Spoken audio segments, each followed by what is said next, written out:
guys! Meu nome é Richard e sou professor de inglês e o tema da nossa aula de hoje é sobre como aprender as palavras whatever, whenever, wherever, whoever, whichever and however. Para entender um pouquinho dessas palavras, é importante primeiramente a gente lembrar sobre as chamadas question words, que são pronomes interrogativos. As question words ou WH words são pronomes interrogativos, ou seja, aquelas palavrinhas que são utilizadas em perguntas, no início das perguntas. Então a gente vai observar aqui e lembrar juntos algumas dessas palavras. Vamos lá? Ok, então lembrando dessas palavrinhas, vejamos. Temos a palavrinha what, que seria em português o que nós conhecemos como o que ou qual, e se refere a coisas. Temos também a palavrinha which, que seria em português a palavrinha qual, sendo utilizada também referindo-se a coisas, mas usada quando há opções, quando há escolha. Temos a palavrinha who, que é o pronome que nós utilizamos referindo-se a pessoas, que seria em português quem. Temos o pronome when, que seria quando em português, e utilizado para referir-se a tempo. Temos o pronomezinho também where, que seria em português o que conhecemos como onde, e utilizado para referir-se a lugar. E ainda também temos o pronome how, que em português conhecemos como a palavrinha como, e vai referir-se ao modo, à forma, à maneira. Então são esses os pronomezinhos interrogativos, ou também chamados de question words, ou WH words. Esses pronomes interrogativos que acabamos de lembrar, eles vão ser utilizados juntamente ao advérbio ever, e assim vão formar as demais palavras, as palavras que a gente está aprendendo na nossa aula de hoje.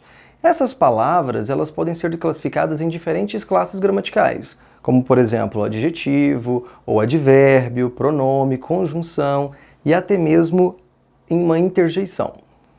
E podemos dizer ainda que a palavra ever, ao se juntar a esses pronomes interrogativos, vai trazer um sentido que em português nós podemos entender como não importa. E aí teremos, por exemplo, não importa quando, não importa qual, não importa o que, de acordo com o pronome interrogativo utilizado antes. Vamos conhecer então agora cada uma dessas palavrinhas e também as suas respectivas traduções e sentidos. Temos a palavrinha whatever.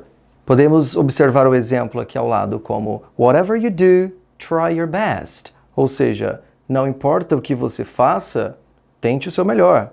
E também teremos outros casos, outros usos para whatever. Por exemplo, posso entender o whatever como seja lá o que. Olha só o exemplo, falamos assim, do whatever you like, ou seja, faça o que você gostar. Podemos também entender o whatever com a ideia de tanto faz, isso mais como uma interjeição, uma expressão. Por exemplo, falamos assim, I can do it now or later, whatever. Ou seja, que eu posso fazer isso agora ou mais tarde, tanto faz. Então são alguns exemplos que vimos com a palavrinha whatever. Próxima palavrinha que a gente vai conhecer é a palavra whichever. Esse whichever poderemos entender com a lógica, com a ideia de não importa o que ou qual, ou também podemos entendê-lo com a ideia de qualquer. Veja só o exemplo. Whichever path you choose, you'll succeed. Ou seja, não importa qual caminho você escolha, você terá sucesso. Ainda vemos um outro exemplo, como whichever dress you buy, you will look perfect. Ou seja, qualquer vestido que você compre, você ficará perfeita. A próxima palavrinha que a gente vai conhecer é a formada através do pronome interrogativo when, que temos, portanto, whenever, que seria a ideia de não importa quando, ou até mesmo podemos entender com a ideia de sempre que. Veja o exemplo. You can ask for help whenever you need it. Ou seja, que você pode pedir ajuda, não importa quando ou sempre que precisar, ok? Próxima palavrinha, temos o whoever, que seria o que nós entenderemos como não importa quem ou quem quer que. Por exemplo, vejamos, whoever is calling, I won't answer. Ou seja, que quem quer que esteja ligando, eu não vou atender. E ainda temos um outro exemplo, como sendo, come out, whoever you are. Ou seja, saia, não importa quem você seja. Então, temos aí um exemplo formado através de whoever. Muito bem, próxima palavrinha temos formada a partir do pronome interrogativo where, que seria, portanto, wherever.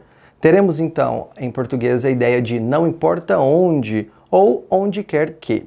Vejamos o primeiro exemplo. Temos assim: It should be available wherever you go shopping. Ou seja, que deveria estar disponível onde quer que você vá fazer compras. Ou ainda podemos ter também a frase You may go wherever you like. Ou seja, você pode ir, não importa onde preferir. E por último, teremos a palavrinha however, que vai ser utilizada com a ideia de não importa como, ou ainda pode ser utilizada como uma conjunção, agora tendo um sentido de contudo, no entanto, todavia, que seria, portanto, nesse caso, uma conjunção adversativa, que expressa uma ideia de oposição. Vejamos o primeiro exemplo. However we do things, many people will be disappointed. Ou seja, a lógica aqui é de não importa como façamos as coisas, muitas pessoas vão ficar desapontadas, chateadas. E temos um outro exemplo, que seria David didn't study for the test. However, he took a very good grade. Aqui expressando já uma ideia de conjunção, ou seja, que o David não estudou para a prova. Contudo, no entanto, todavia, ele tirou uma nota muito boa. E aí, gostou da nossa aula de hoje? Se você gostou, curta, compartilhe, acesse os links na descrição do vídeo, deixe seu comentário caso haja alguma dúvida e a gente se encontra na próxima aula. Bye, bye!